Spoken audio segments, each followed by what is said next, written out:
Hello guys, today I'll be solving third question from today's Leetcode weekly contest, and here it is. So here we are given two arrays and we have to find third array nums 3 where each of the element in third array will be either from nums 1 or nums 2 for the same index. You can say nums I have nums 2. Okay, and you have to maximize the length of longest non-decreasing subarray in nums3 by choosing its values optimally. So yeah, it should be non-decreasing. Okay, and you have to find the length of non-decreasing. So by brute force, what we can do is we can generate all the possible nums3, and that will be by choosing any of the two elements recursively, and there the time complexity will be 2 to the power n, because for at each of the index you are choosing two possibilities, so you can just do permutation and combination. So here, and for each of the nums3, what we can do is we can find out the length of longest subarray which is non-decreasing, and that complexity will be n. So overall time complexity for brute force will be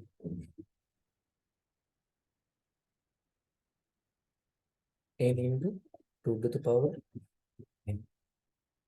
Yeah,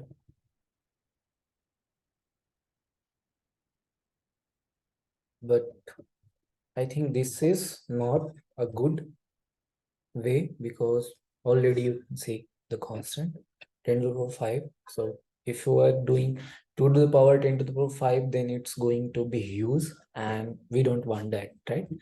So what we can do is we can one thing will be same, that for each of the index we will be choosing either first array element or second array element, either nums1 element or nums2 element, right? But at the same time we will also be making sure that we are not considering same subarray or same nums3 again and again, right? Like if I once I've chosen out of these two, then for the next value I'll just consider this or this, like for so what I'll do is I'll make sub problems for the problem. So how I'll do it?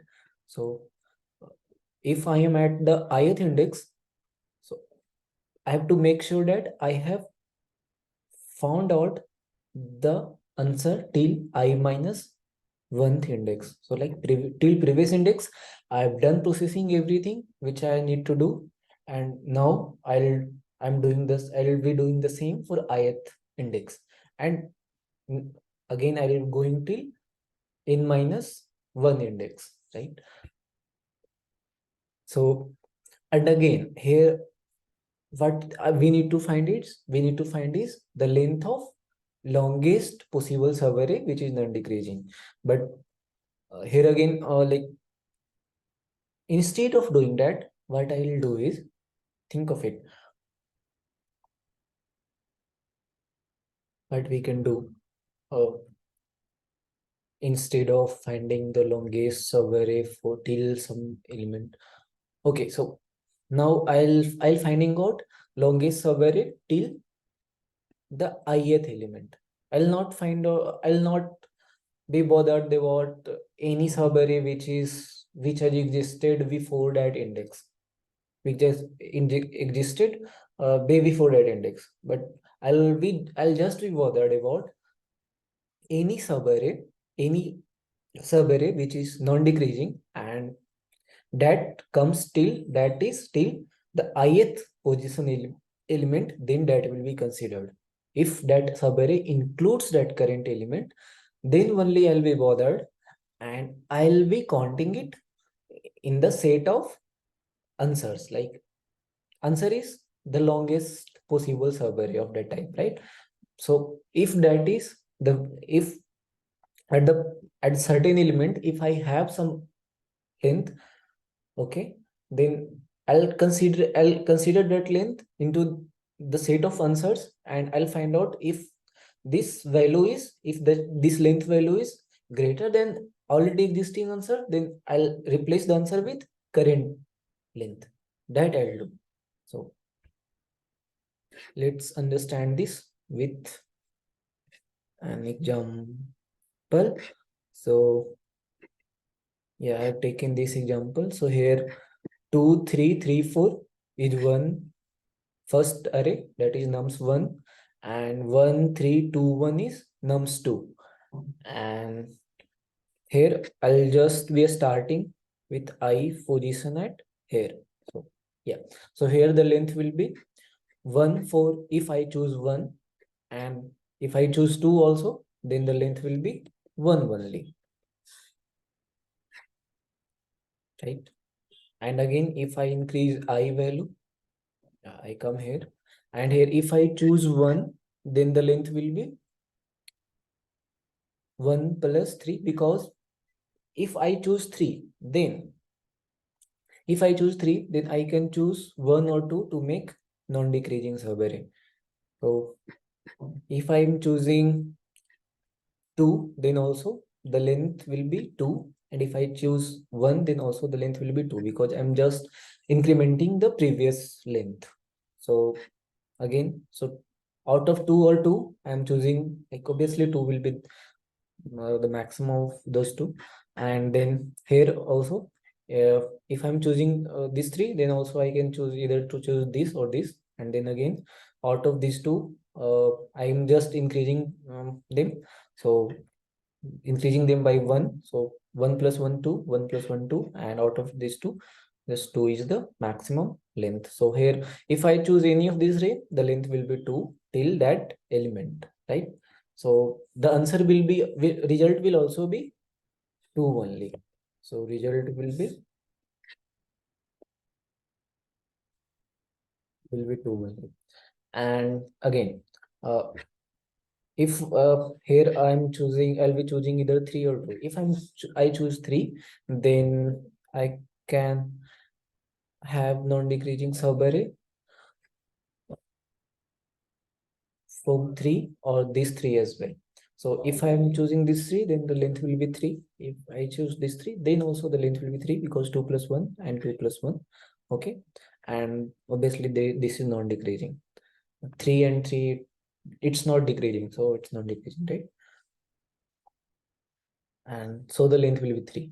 And if I choose 2, then if I choose 2, then I think I cannot choose these 3 or these 3, any of the 3, because then it will be decreasing. It cannot be non-decreasing, right? So if since I cannot choose any of these 2, then the length will just be 1 only.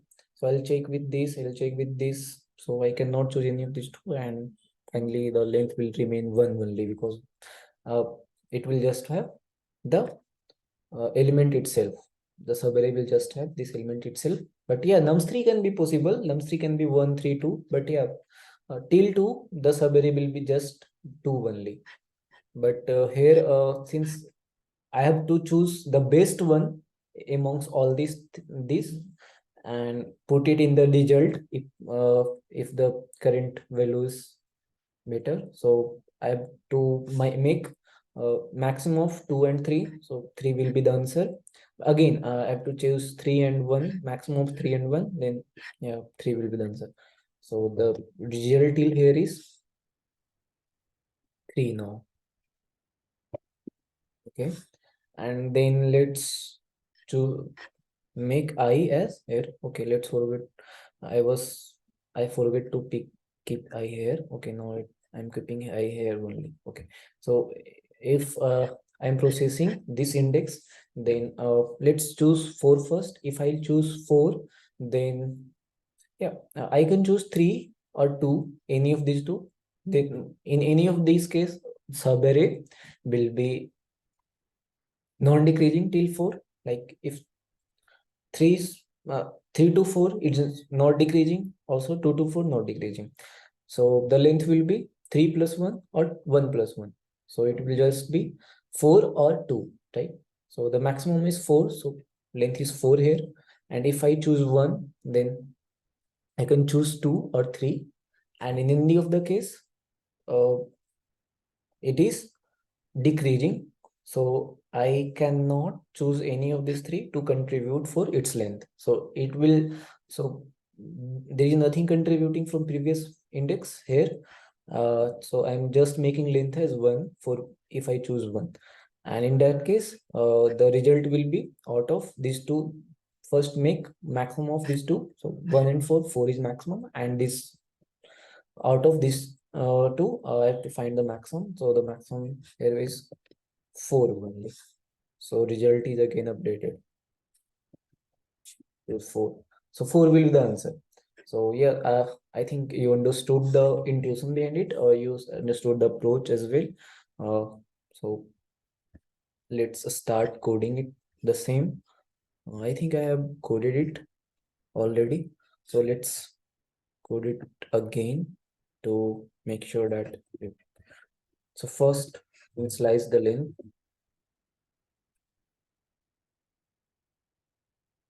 and I and make previous I, because I'll be using previous I a lot. And then uh, okay, since I'll be using previous values and current values. So okay, let's just do something like previous one, okay, previous one, previous two, current one, current two, and then just in slice previous one, previous two is equal to 0, and then I'll be going from 0 to n minus 1, and for each of the index I'll find out if okay, I think what I can do is I can just start from 1 because I have to uh, make this comparison. So let's get 1. So to make this comparison I have to start from 1 only.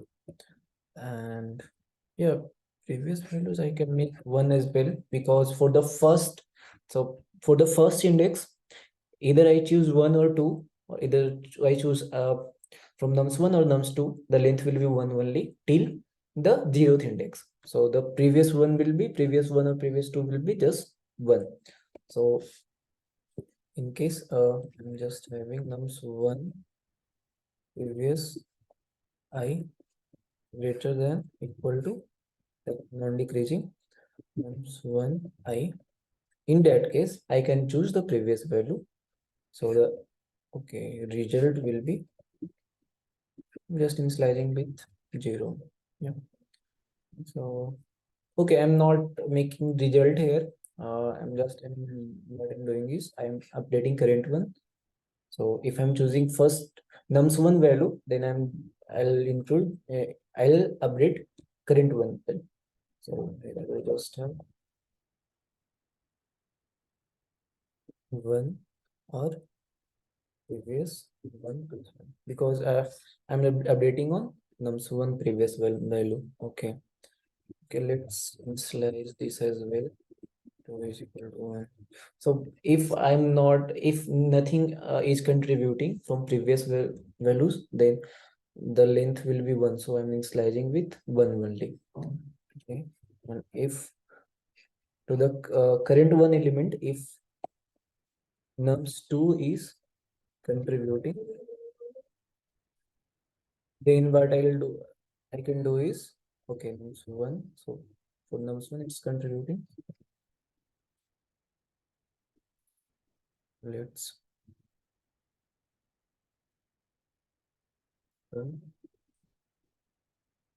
yeah, here nums 2 is contributing for nums 1. So that's why previous 2 is updating here. Okay, correct. Okay, current one is good. And again, now we have to think of nums 2. So for nums, for current 2, or for current 2,